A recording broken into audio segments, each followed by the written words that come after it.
पति पत्नी का रिश्ता सिर्फ इस चीज़ से नहीं होता कि एक रिश्ता खींचे जाए और एक उससे भागता जाए।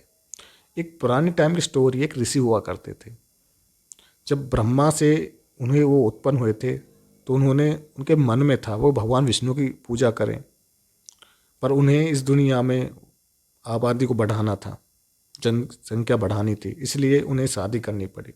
उनकी शादी हुई, लेकिन जब उन्होंने अपनी पत्नी से शर्त रखी थी कि अगर मैं चाहता हूँ मैं भगवान विष्णु की तपस्या करूँ, तो उनकी पत्नी ने उनसे कहा तो आपको क्या चाहिए। तो उनकी पत्नी ने बोला था कि मुझे चाहिए कोई ऐसा आप जैसा पुत्र, तेजस्वी पुत्र चाहिए। तो उन ऋषियों ने उनसे कहा था कि अभी मैं जब तक हूँ आपको मेरी मदद करनी पड़ेगी, मेरा साथ देना पड़ेगा कि मैं इस टाइम भगवान विष्णु की पूजा करना चाहता हूँ, ध्यान में मेरे में कोई विघ्न नहीं आए, मैं कोई काम नहीं करूँ, मैं पूरा ध्यान यहाँ पर रहेगा। उन्होंने कहा ठीक है।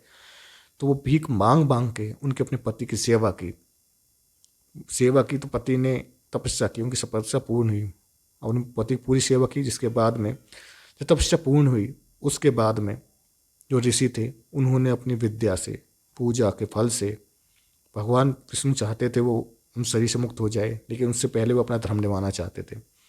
उन्होंने एक ऐसा महल बनाया जो कि हवा में तैरता था, हवा में रहता था। महल इतना था कि वो स्वर्ग से भी अच्छा था, बेस्ट था।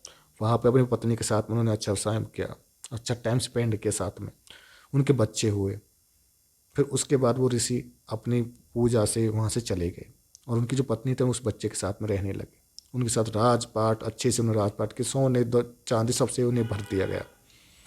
तो ये बात सच है कि एक रिश्ता एक साइड से नहीं निभता, पत्नी को निभाना पड़ता है, पति को निभाना पड़ता है। लाइक कीजिए, कमेंट कीजिए, सब्सक्राइब कीजिए। Thank you.